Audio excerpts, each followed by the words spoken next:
Welcome to the Mindful Practice Podcast, a space for physicians navigating burnout, identity shifts, and career change without pressure or judgment. I'm your host, Dr. Bertina Hooks, a board-certified internal medicine physician, coach, and writer. Here we talk honestly about what it means to build a sustainable career and a life beyond medicine and survival. Welcome back to the Mindful Practice Podcast. I'm your host, Dr. Bertina Hooks, physician, entrepreneur, speaker, and advocate for building careers and lives that align with who you truly are. Today's episode is one that I think is truly important, not just for physicians, but for women, patients, families, and really anyone who has ever felt dismissed, unheard, minimized, or overlooked in the healthcare setting. Because despite all of our advancements in medicine, many women still struggle to feel seen and validated within the healthcare system. And for women of color, LGBTQ, patients with larger body habituses, patients with chronic illness, and marginalized communities, those disparities are often even greater. Today we're going to be talking about women's health, systemic bias, reproductive health care, patient advocacy, health literacy, and why so many women feel like they're having to fight to be heard. And honestly, I could not think of a better guest for this conversation. Dr. Jennifer Lincoln is a board-certified obstetrician gynecologist, author, educator, and nationally recognized voice in women's health education. Many people know her from social media, where she's built a powerful platform focused on evidence-based education, patient empowerment, and helping people better understand their bodies and reproductive health without shame, fear, or misinformation. She's also the author of the Birth Book and Let's Talk About Down There, and has become a trusted voice helping bridge the gap between medicine and accessible education. So, this is going to be such an important conversation. So without further ado, let's welcome Dr. Jennifer Lincoln to the Mindful Practice Podcast. Thanks for having me. I appreciate it. Thank you for being here. I'm so happy to have this conversation with you. Jennifer, I always love starting with the human side of the story before we dive into the expertise, because many people see the platform now, they see the educator, they see the advocacy, but there's always a journey behind that. So I'd love to know what initially drew you into obstetrics and gynecology and women's health. Ooh, that's a good question. So I went into medicine having no idea what field. I don't know if you were like this, but I was one of those med students who I'd do a rotation. I'd be like, oh, that's cool. That's cool. That's cool. And then I did my OB rotation, and that sealed the deal. And the interesting thing I think about it was I went to Tulane for med school, and I was there during Hurricane Katrina. So I'm dating myself a little bit. But we had to evacuate, and we eventually ended up in Houston, Texas, and that's where the med school sort of reconstituted. And it was during my third year. And so we were doing rotations at the Houston Medical Center, which is a bunch of hospitals in a new city. But I was wearing my mother's clothes. It was shenanigans. But I got to do my OB rotation at Ben Taub Hospital, which is a county hospital. Very busy. And if your listeners are wondering, that's great for a med student because it means we actually get to do stuff. So I got to be there for a lot of births, and I was like, this is great. And I also saw a lot of my patients from New Orleans who had evacuated and were there as well. And so to see both, to get to do things, but also see how this insane situation really affected how people were having their babies, what was going on, just to see that you could meld advocacy and just see that the greater world of what's happening out there affected things right in those rooms. And I was like, okay, I think I should do this. And if I can also enjoy this at a time that was objectively one of the worst times of my life, I was like, I think that when I'm not so stressed out, I would love it. And so, yeah, I love that it blends the medicine, but also the advocacy and the ability to be there with a woman in some of her most vulnerable moments or scary moments, and just make it a good interaction where she may not have had, which I know we'll talk about, unfortunately. So to be able to be part of that solution was really great. And that's why I love it. Yes. And not many people know this, but I actually, before I did my internal medicine residency, I actually did an OB residency. Ooh, so no way. I love catching babies. I loved it. I actually wanted to be a perinatologist and do high risk OB. So that was my and I actually started a residency. I did my training in the Detroit, Michigan area. Loved it. A lot of great experience that I received there. And so women's health is always really close to my heart. I continued that in my practice. So I love that. That's so great. Yes. So I'm really happy to hear your story, because I feel like that's why you're so passionate about women's health and advocacy and speaking about these things. So at what point do you realize that education and advocacy are going to become such a large part of your professional identity? I think there was a point throughout residency, you realize that what we're doing isn't working great in terms of like how quick our appointments are and just the way the system is set up, right? And so you try to do your very best. And I trained at Oregon Health and Science University in Portland, Oregon. And I think I got great training. I think we really did treat our patients well. I felt that I didn't leave there thinking, oh my gosh, so I think we did the best we could within the system we had. And it wasn't until I was an attending, and it was like 2018, and Instagram was a thing, social media, and you'll understand this. Like when you're a woman in medicine, it can feel a little lonely too. Sometimes you feel that only other female doctors kind of get the positions we're put in and the way things go. And so to meet following some of these people on social media, and I was like, oh, what a great community. And then I thought, I saw them educated, and I thought, I want to do this too, because I always loved writing. I minored in English. I like to take things that are complicated and break them down and make them simple. So that's how that got started on Instagram. And then it just took off. And I realized this is where patients are.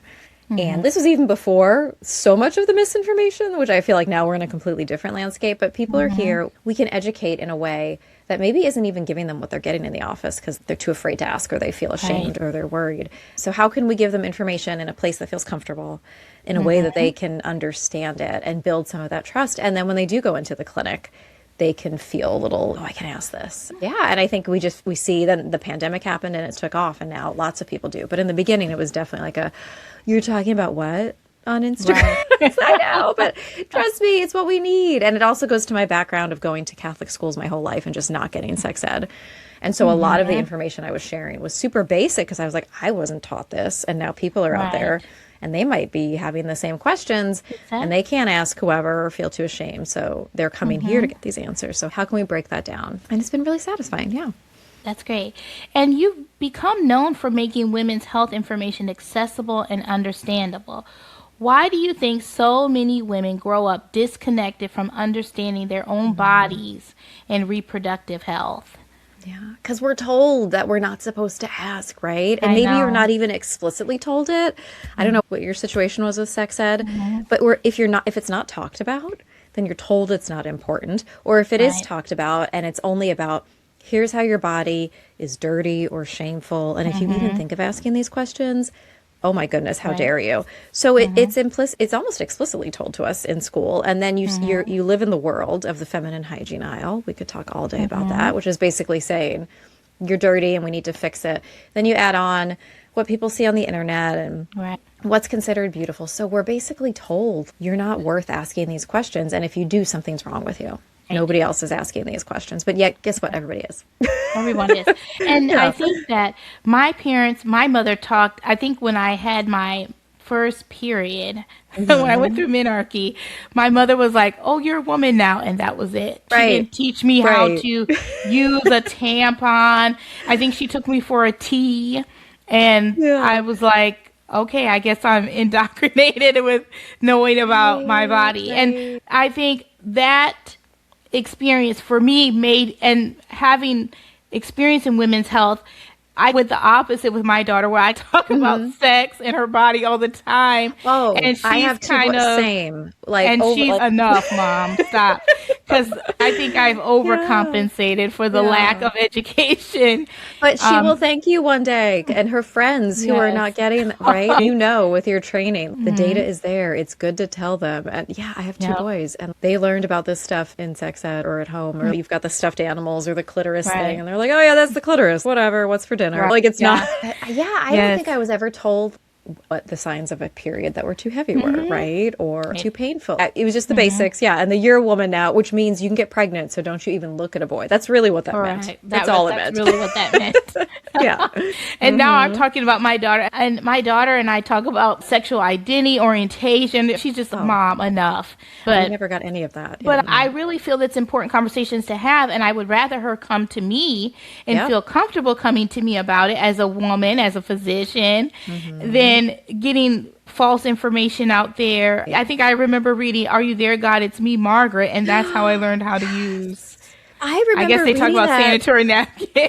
And it was like the belts, and I was like, wait a Yes, minute, I'm with the so belt. confused. Am I supposed to have a belt? And my mom was like, no, Exactly. that's not. You're fine. Oh, what are you reading? I was like, I don't know. Exactly. Yeah. But Well, that's the not dangerous how thing- it should be No. educated to us or shared with us. Yes. Yeah. And there's the good thing of now there's the internet, right? So people can get information, but it's so dangerous too, because you can be, and we know that kids are being exposed to really harmful stuff really at a young age. So I don't know. It's like I don't know if it's good or it's not good, but talking to kids about here's what's normal, here's what's not, and also here's how to stay away from the bad stuff online. Right. Of course, kids are going to be curious, but telling them that's a whole separate episode, I'm sure. But I think the whole experience of being a woman and being able to give birth is something that's very magical and special. And having participated in helping women deliver a baby, that whole experience is something that, why should it be stigmatized? Why should it be made to be dirty or bad? This is a gift, seriously. So I try to share that with my daughter, much to her chagrin. No, but I love that you're doing it. Because so much of what, it. if we were taught anything, was how not to get pregnant. And then if they talked about birth, they shared that one video that was like the unmedicated From birth, the right? And you're like, 1970s. oh my God. Yeah. And so now I see so many patients, and I'm sure you saw this too, that when they do come in to have their babies, they have no idea what's up because they've never seen a birth, experienced one, or if they have, it's been on social media and it's been a hot mess express. And so we're not teaching young girls like, here's what birth is like, and here's how it can be really cool, and here's how to get pregnant when you do want to get pregnant, and the signs to look out for, because people think if we do that, then they're just going to go get pregnant. No, you're teaching them how their bodies work. Right. And that gives them ownership and sovereignty and about their bodies. If you know about your bodies, there's no shame or stigma with it. You're going to feel more empowered. That's really the important thing. So did your perspective on women's healthcare evolve after years of practicing as an OB hospitalist? If so, how? Oh my gosh, yes. So I'm an OB hospitalist, which means that I work only on labor and delivery because it's still newish, so some people don't know what it is. So I love that because it can be a little crazy, but we do our shifts, we go home, and it's high adrenaline, but then we get to focus on that. And yes, so in my training, I was told that home birth was terrible. It's where safe birth goes to die. It was very much, I'm telling you this, I know best kind of thing. And I also think when you're a younger attending resident, you're still learning. So a lot of us think that way. And then you get wiser, not older, but wiser. And you realize there's lots of ways to do things. And a lot of the things out there, especially in women's health or in obstetrics, we were trained a certain way. And I'm like, but is that data-based? When you look at the data and you drill down, and I cover it in my book, like home birth attended by a trained professional for a low-risk person with a good transfer plan, actually has really great safety data. So if we want to talk about data, we got to talk about that. And it's in the context of how people have been treated in the medical system. So yes, my views definitely evolved. And it evolved as I became more active on social media because people would send me their stories.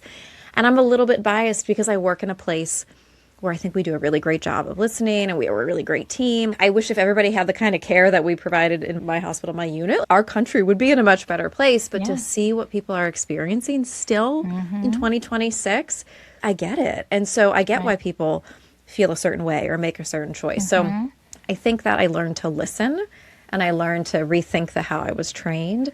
And I've also learned that there's multiple ways to do things. And shocker, patients deserve choice and participation in that. Yes. And I think even when I was trained as an OB, we'd be like, oh, if a patient came to me with a birth plan, I'd be like, oh, no, we need to do it in the hospital. That whole spiel that you say, your eyes. I want a VBAC or I want to whatever it is. And now I think women are, I remember my mother had a lot of obstetric complications and things like that. And that was one of the things that inspired me to go into medicine and into obstetrics specifically because of that. And I just wanted to know a little bit more about, there is an art to medicine, like you're saying. There's different ways to do things, and you can, and really it can be a collaboration between patient and physician, so that the needs of the patient and the needs of the physician, the safety of the patient are met. Definitely. Yeah, no, for sure. I agree. Yeah. I remember sitting in my car in the hospital parking lot, unable to make myself walk inside. That's the moment I realized burnout wasn't the problem. It was the symptom. Medical school taught us how to practice medicine. Nobody taught us how to intentionally design a career or a life that actually fits who we've become. That realization led me to build a simple framework. 5 steps I now call the 5 R's that took me from being an overwhelmed and uncertain physician to a clear, confident, and financially resistant one. I've walked this path myself, and I've now guided other physicians through it too. Physicians who didn't think there was a way out. If you're a physician who knows something has to change, I'm teaching this entire framework live and completely free. Go to the website below to save and reserve your seat. So was there a specific patient experience or moment that really shifted how you viewed communication and advocacy in medicine? Oh, that's a good one. I would say, so as an OB hospitalist, we will get some folks who are birthing at home or in a birth center and need to be transferred in. Right. And what I think really solidified and really just made me realize, oh, this is the way. You have a couple, and they went so well. And it was like this well-oiled machine where we knew the midwives from this birth center. We went there, we toured it, and they knew us. So we knew that they were going to call us sooner rather than later because they didn't feel like they needed to protect the patients from us. So there was that trust. And just to see that, and what I loved is when, and this happened a few times with patients who after, maybe they just needed an epidural, or they came in because their placenta, they had a retained placenta, they needed help, or they had a laceration, they needed to be repaired, whatever. To see them come in and be like so defensive and on edge. And then over the course of that experience, whether it was an hour and then they went home or the whole stay, to see them say, oh my gosh, I didn't realize it could be like this in a hospital, that I could feel respected. And in one part, I was like, I love that we figured this out. And the other part is, I hate that people are treated this way. And so they feel that they are not listened to. And so much what I see of birth trauma is people not realizing what they could have had or advocated for. And so that really solidified. I was like, okay, I need to write this book because I want people to come in with the secret sauce of the things you can ask for. And I can't guarantee that everything's going to be available, but because I can see how good it goes when people do know. And and it's just fun to have those moments and to be like, okay, so if something happens, like you have a high risk pregnancy and you do need hospital-based care, you're going to engage with it now as opposed to potentially doing the unsafe thing because you feel not safe. And I think it's just opened my eyes to, we need to advocate for, we also need to advocate better for ourselves. We need to hold ourselves accountable. We need to not just say, oh, she just yells, that's just the way she does things, or he, whatever. We need to internally police ourselves a bit better. And I'm hopeful because I was just at the American College of OB-GYN meeting DC, and there were like 4,000 to 5,000 OB-GYNs. It was insane, but it's because Michelle Obama came to speak, so everybody was there. It was great, but there were so many med students and residents who came up and said hi, and I could just tell this generation is different. We're changing how we attract, the kind of people we attract, and also they know what their job is It's to listen and to learn. So I'm hopeful. I don't know if that was exactly your question, but that was my. No, that's a good answer. And Yeah. I remember going to the ACOG conventions when I was a Oh, resident. yeah. And the last one I went, I think it was in San Diego. And I know that I was there at that one. Yes. Oh, Yeah, that was my it was last one. great. Yeah. Yeah, it was great. Yeah. And I learned so much just interacting with other OB-GYNs and learning so much. And I know that the one with Michelle Obama, I'm sure it was great. And there's a lot. I wish I mean, could have. like the whole meeting was fine, but all of us, we were like, Sunday morning, that's the morning. Yeah. Yeah, it was pretty awesome. Yeah. Yeah, a lot of my colleagues, I talked to them afterwards, and they just had a wonderful experience. Yeah, So, it was yeah. great. Yep. So I'm glad you had a great time. I think one of the biggest themes we hear over and over again, especially from women, is this feeling of not being believed, not being heard, or having symptoms minimized. And unfortunately, many women feel like they have to advocate aggressively just to receive appropriate care, like you were talking about. Why do you think so many women feel dismissed within the healthcare setting? Because they are, yeah. Because the data, I loved, some people are like, oh, they're just overreacting, right? Or that can't really be it. But the data tells the story, and we have excellent data to show this, that when men and women come into the emergency room for the same complaint, the men are typically seen faster. They're more likely to get pain medication, whereas the woman is given an anti-anxiety medication. One of my favorite studies, and my favorite terrible, is that patients coming in with a myocardial infarction, so like a heart attack, women were more likely to be discharged during the heart attack. And I think it's for two reasons. One, again, oh, it's all in your head, you're so stressed out. But also because we're trained with typically male symptoms, right? And women have different symptoms. So just that, I think that they feel that way because it is happening. And I think it's happening for multiple reasons, which is how we're trained, how we're taught, and just the misogyny that's baked in of women are hysterical. Even the root of hysteria, hysterical, uterus, like it's literally, it's literally there. So I think that the other side of that too, and this is also misogyny, it's not really our fault, is that we were, excuse me, I gotta hydrate. No, I'm so sorry. Oh, I've been outside all day and the pollen is crazy. Is that women, we are told to be polite and to be quiet. And especially in the power dynamic of a physician, we're supposed to behave, right? Right. We're not in charge, we're bossy. The words are very different when it comes to men and women. And we internalize that. And I say that too, even as I am a people pleaser. I don't want to be too loud, even though I am in certain areas of my life. And so I think it's ingrained in us. Yes. And so all these things combined, that's why it's going to take 10 years for endometriosis to get diagnosed. Or you just think, so it's multifactorial for sure. I agree.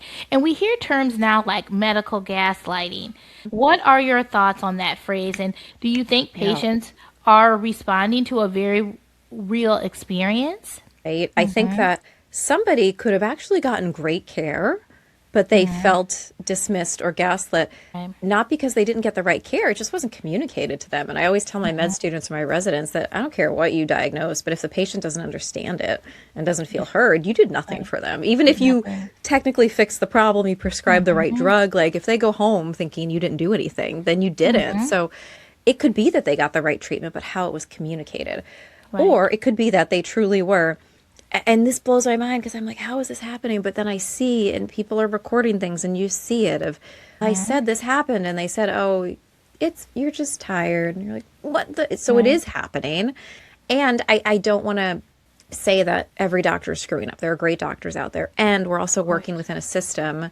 You probably know this better, internal medicine. Like you're supposed to see in the clinic world, like you've got 6 minutes with a patient with a problem list a mile long. You're supposed to see a million people because insurance and all this. So we're set up to fail in this system. And it's really hard when the things that patients need are time and empathy, and we don't have the time, and we might be out of empathy because we've just had to deal with the sixth insurance denial, and we're angry and we're upset. So it's hard, but it's real.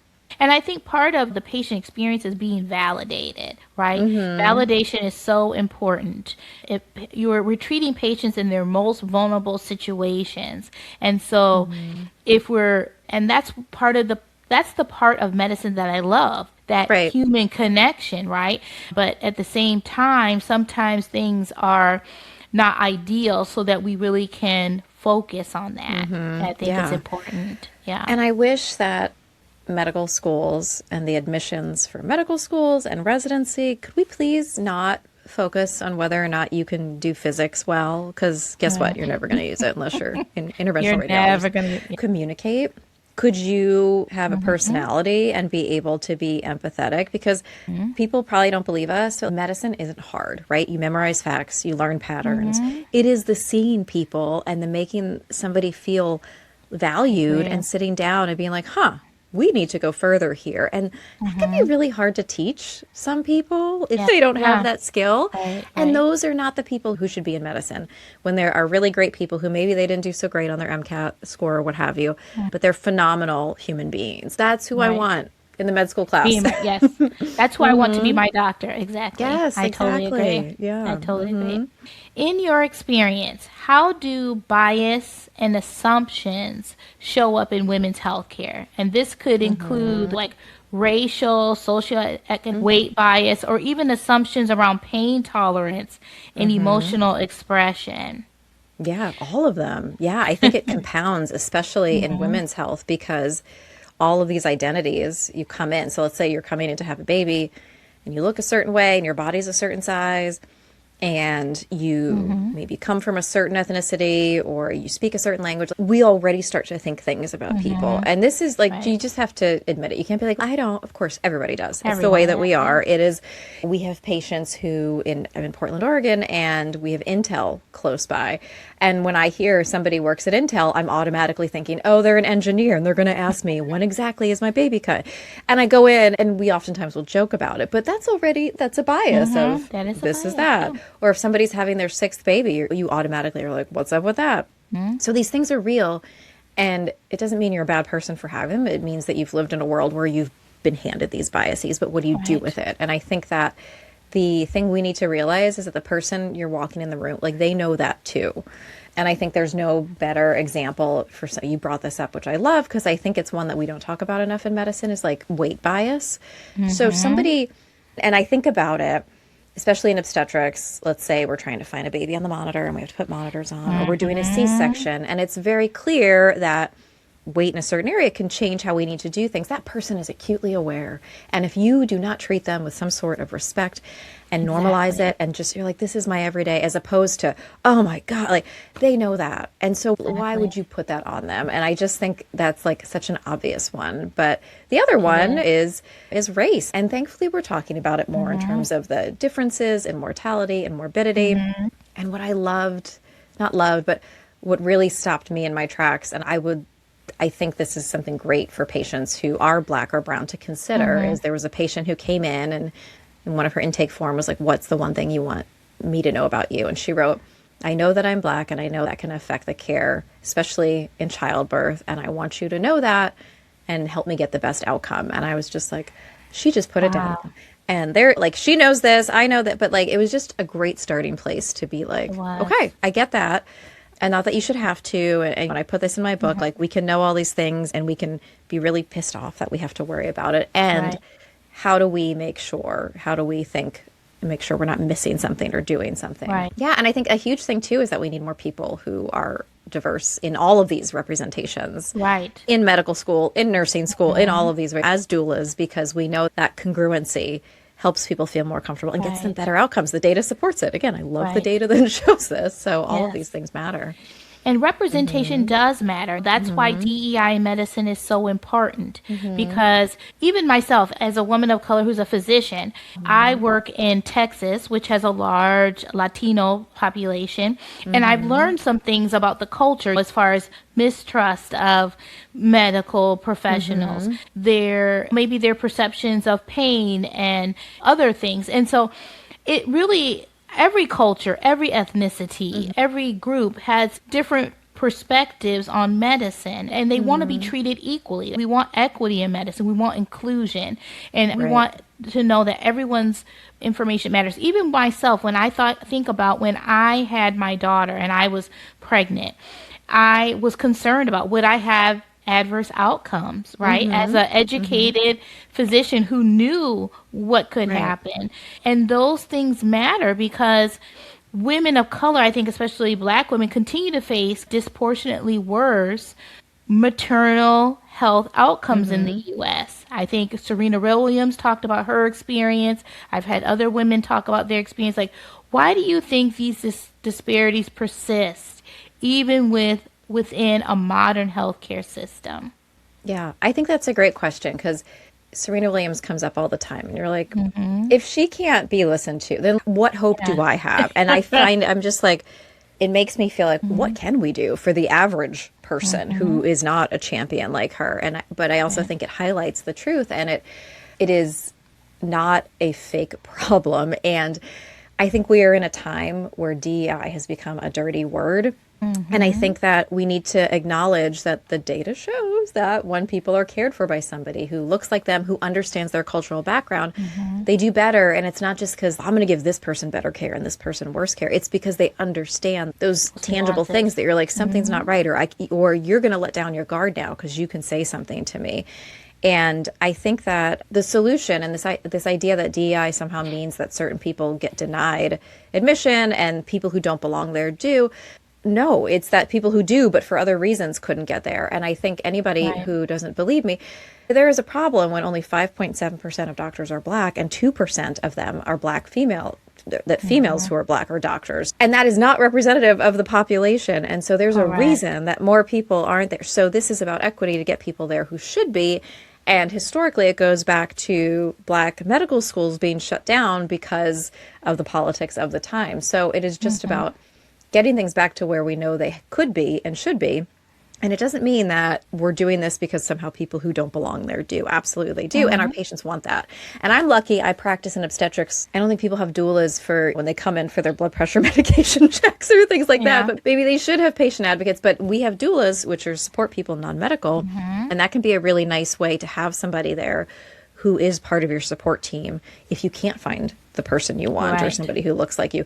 And we know the data shows that when you have somebody like that, they decrease your chance of C-section and poor outcomes. And that is one way to fix it. And I think if we could extrapolate that to other forms of healthcare, patients would do better in the meantime as well. So I agree.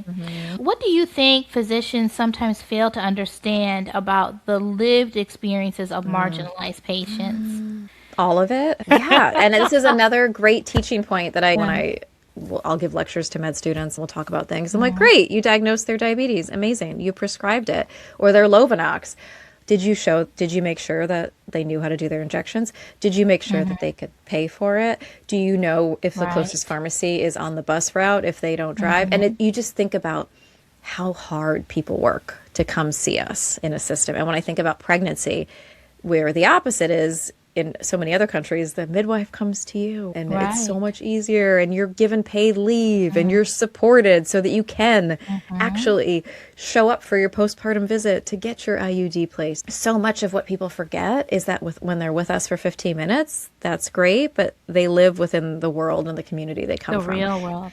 The real world, and also the real world that's saying, oh, your doctor prescribed this, that's going to kill you because of X, Y, and Z. And you trust that person way more than you trust me because you've known me for 15 minutes. Have you asked, what do people around you say? Or what has your family said about this? I think it's so missed, especially when it's coming from a provider who doesn't look like you or doesn't come from your community. I totally agree. What are some practical things healthcare providers can do right now to create like a more safer, validating patient experience? Oh, that's a good one. I would say, first of all, realize what you don't know and work to know more and to do better. So if I can recommend one book that I think every doctor and med student should read, it's Legacy by Dr. Uchi Blackstock. And that just gives so I tell all the med students that's required reading. And that just gives you a bit of that history background that I think once you know that, then you understand and you're like, okay. The other thing too is I think that doctors, everybody, I know we have to chart. I want you to put it, whatever it is, I want you to sit eye level, and there's data to show that patients think you spend more time with them if you sit eye level and you talk to them. And I was lucky. I had an intern who taught me that when I was on my med school rotation, internal medicine rotation, and I just appreciated that. So seeing your patient, and I think just reframing how you say some things, even in short visits, because I know I can do this when a baby's heart tones are down or somebody's coming in and they're hemorrhaging. So I know you can do this in the clinic, which is, what's the thing that scares you the most right now? Because then we can just go there. And then this is another language change. And I would ask anybody who's seeing patients, instead of saying, do you have any questions? Say, what questions do you have for me? These are tiny little changes. Tiny tweaks, yeah. But they change how your patient is like, oh, I'm allowed to have a question, especially for your female patients. Instead of hand on the door, do you have any questions? No. Okay, I'm looking at my watch. No, what questions do you have? And then you go, no. Right. Like, oh, wow, are you sure? And then cool if they don't. But they just feel so different. And they're tiny changes. They make a huge change, I think, in how you see patients. Because it's creating that space for them to be open and feel comfortable asking questions. And I think that's really important. We have to create those spaces, even in our busy days when we're seeing patients and going from one patient experience to another. We have to really, that's where the empathy comes in, right? We have to really empathize with our patients, with where they are right now. If I was when I'm delivering bad news to a patient, telling them that they've had a horrible stroke or that they have cancer or something like that, I always try to think of what would I feel like in this situation, or what would I tell my mother or my best friend? Because I think that's really important to have that mindset and that perspective when you're sharing things. And it doesn't always have to be negative information or anything like that. It can be just the way that you phrase anything, like you mentioned about the question, because we don't want patients, we know that we have limited time with patients, but we don't want them to feel that they're not important, because that's really who we're there for, is the patient.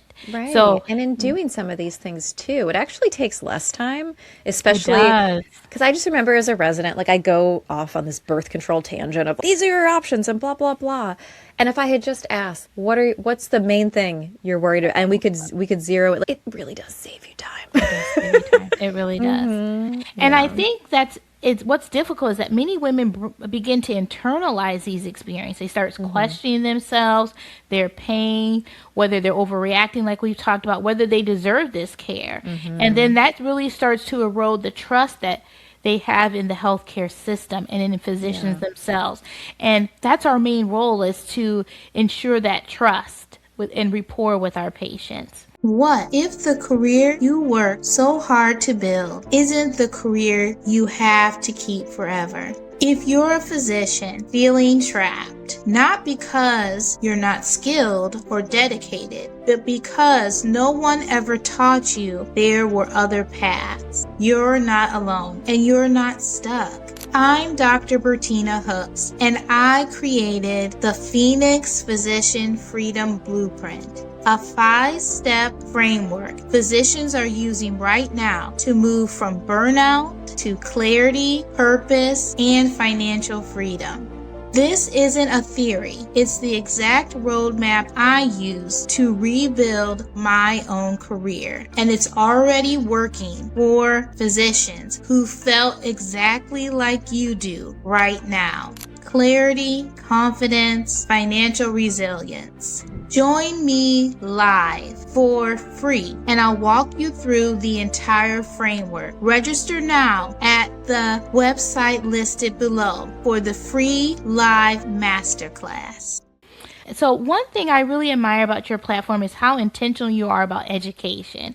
And honestly, I think health literacy is one of the most underestimated factors affecting healthcare outcomes. Why do you think healthcare education about reproduction remains so inadequate for so many people, for so many women?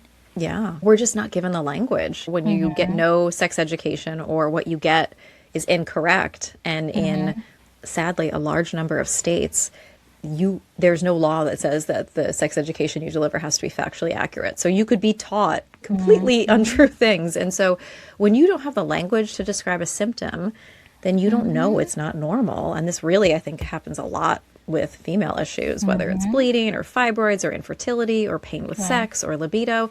If you're not told that sex isn't supposed to hurt, then you have no idea. And so I think being intentional to start with these basics, But I also think it's really important that people know that it's not their fault that they didn't know what they didn't know. I'll do content about, please do not use douches or do not use this water. And people are like, I didn't know. I'm like, of course you didn't, but now we do. And so don't feel shame for what you didn't know or that you ignored symptoms and now it's snowballed.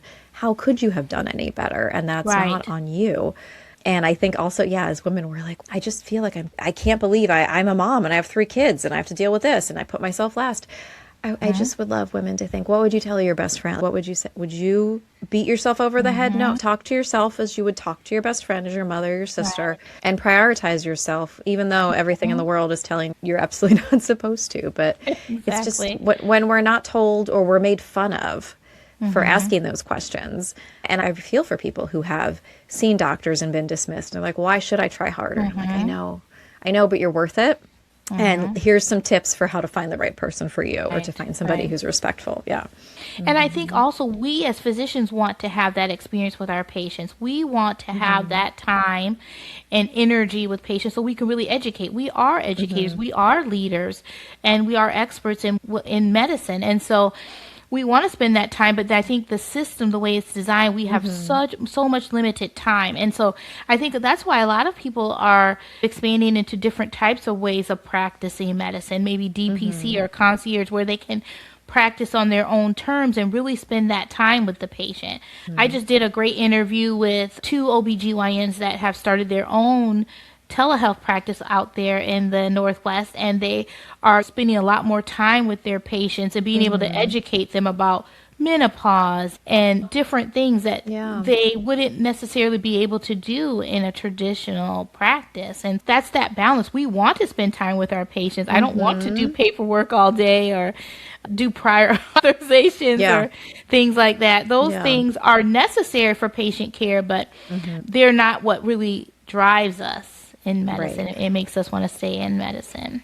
And I think as a doctor, whatever your field is, I think it's really great to have your list of resources. If you're a pediatrician, know the 2 websites that you love that talk about this and this, and know the 2 or 3 pediatricians who are doing a great job on YouTube or TikTok. And you might be like, are you serious? I have to, you should, because this is where your patients are getting their information from. So maybe a great menopause podcast or a great book or whatever, and having those things so that you can say, listen, I wish we could talk about this more.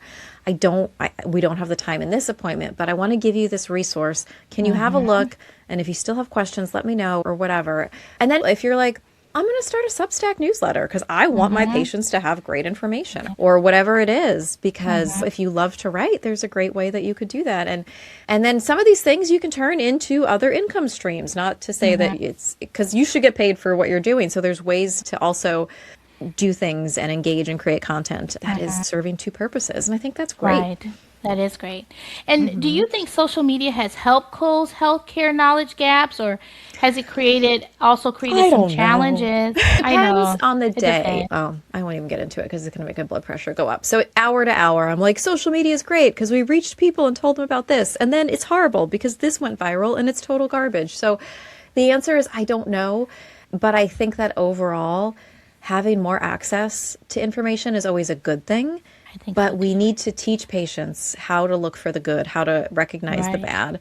And we have to continue to hold these platforms accountable that clearly do not care about misinformation and allow things to go viral, and then suppress content that is good, because I might have said the word vagina and heaven forbid we let that get out. So, but that's part of, I think, physician education is spending 2 minutes to say, show me what you saw that scared you, and let's walk through how this person, 10 red flags.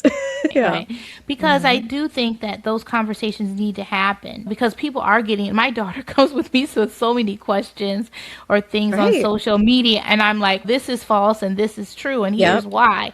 But if it's an icebreaker, I think, sometimes because they're so engaged with social media that they get maybe one small piece of information and they may take it and run with it, but it may not always be accurate. So it's kind of putting things in context for them, making it sure it's accurate, it's truthful, and verifying it with actual evidence-based data and facts, which is key. Yeah. And I think a great hack for doctors is to say, what video did you see that made you worried? And then they'll be like, oh my gosh, she knows that. When you pull out the video and you're like, oh yeah, actually that's a problem. Or I think it can be such a great icebreaker, like you said. I think so too. Yeah. Have you experienced burnout or emotional exhaustion from carrying these conversations publicly? How do you protect your own mental wellness? Because I think social media can be a dual-edged sword. It can be a great force where you can really get a lot of information and content, and then people who may differ with your opinions it's very fickle, I think, on social media. So how do you deal with that on social media? It's hard. And I think the hardest thing isn't the trolls necessarily, or the people who are just out to disagree, because I tend not to care whatever, it's their opinion. Right. Although there have been times where it's been pretty coordinated and it's been bad. But I will say what's harder for me, and not hard, but I just have to take a moment, is I'll post something and it'll go viral, and it's a hard video, and then people will come out of the woodwork and, oh, this happened to me, and just sharing. And I am one person, right? I'm not an investigative journalist, and so I have to know my limits of what I can do. I can't amplify everything, but I try my best. But when you see all of that pain, it can be really hard. And I think the hardest was around the time when Roe fell, and people were messaging me about their hemorrhaging in their bathroom because of an abortion, and they're afraid they can't get care, to the point where I included that testimony at the United Nations. I was like, you guys need to know what's happening. But I will say, the way that putting your phone down and engaging in the world and do not disturb, and being a parent and being present and doing my day job, my day/night job at work, is a great antidote, because sometimes you have to realize, and I think it's really important for anybody who is a physician, especially one on social media, is that you can't be the hero. You can't fix every problem, because guess what? You're not that important. You just don't have that power. You can do your best, but it's really about making a community. And it's like a chorus where some voices will drop out to hold the note while others carry on, and you can't do it because you'll burn. And trust me, I have flown close to that sun where I'm like, I'm going to throw my phone away, and you got to take a break, because we need people around for the long haul. Really do. Yeah. And I think many physicians are realizing that medicine is no longer about clinical expertise. Patients are looking for communication, like we talked about, humanity, transparency, trust, and advocacy. And that's why I think these conversations are so important, because they remind us that medicine is ultimately still about people, right? It's all about It's people. not about the boxes you click on the record. Yeah, that stuff's important too, but it's literally holding someone's hand or wiping their sweat off their forehead. Like, it's the little things. And to see patients, I'm sure they're so touched that you went out and got their juice for them, as opposed to like, the bar is low right now. It is. And people just want to feel seen and heard. And that is actually the easiest thing we can do. And we have to remember that. Because like you said, that's what I want when I see a doctor. I want to feel like, oh, they know who I am. They asked about my kids. Cool. Yes. Thank you, Dr. Lincoln. This has been such an important, meaningful conversation. I would love for you to share with our audience, I know a lot of people already know you, where they can find more about you or more about the work that you're doing. Yeah, you can follow me on almost all the platforms at Dr. Jennifer Lincoln. It's Dr. Jennifer Lincoln on Instagram, TikTok, all those places. You can get my book, The Birth Book, which I think is a great book if you are having a baby, or you had one and you want to know what the heck happened, or you're supporting someone, or you're doing the birth work. I think is really important too. So you can get that wherever books are sold. And then I do a Substack too as the Birth Book Companion, so as a companion piece to that. Oh, great. Where, depending on my thoughts of the week, I write about something that has to do with the book or pregnancy or what have you. But yeah, I would love to have you follow along. Awesome. Thank you so much for sharing that. And we'll share that in the show notes. I appreciate not only the work that you do clinically, Dr. Lincoln, but also the way you use your voice to educate, advocate, and create accessible conversations around women's health. I think so many listeners are going to walk away from this episode feeling more informed, more empowered, and hopefully more confident advocating for themselves and others. Thank you for being here today. Oh, thanks for having me. It was fun. And thank you for listening to another episode of the Mindful Practice Podcast. If today's episode resonated with you, please share it with a friend, colleague, family member, or anyone who may need to hear this conversation. Be sure to subscribe, leave a review, and follow along for further episodes as we continue to explore medicine advocacy, leadership, and building lives that align with purpose. Until next time, take care of yourselves, take care of each other, and continue practicing mindfully. As I reflect on my own journey, I'm also reminded that some stories take years before you fully understand why you had to live them before you could tell them. This season has been especially meaningful for me because I recently signed a publishing contract for my upcoming memoir, Fire to Freedom, a journey of transformation, renewal, and resilience. In many ways, this book captures not only moments like the ones I shared today, but the deeper journey of resilience, identity, healing, and becoming through personal adversity, professional growth, and life transitions that shaped who I am today. I will be sharing more in the months ahead as we move toward the book's release. But I wanted to mention it here because this story and many others live within those pages. Sometimes the chapters we survive quietly become the chapters we are later called to share. And if my story helps someone else believe that adversity does not disqualify purpose, then every chapter has meaning. Thank you for listening to the Mindful Practice podcast. If today's episode resonated with you, you can find free burnout and career clarity resources at pinnaclebusinessacademy.org. And if this podcast supported you, please consider subscribing or sharing it with a colleague who might need it. Remember, you are more than your white coat. You are not broken, and you are allowed to evolve. Until next time, take care of yourself, not just your role.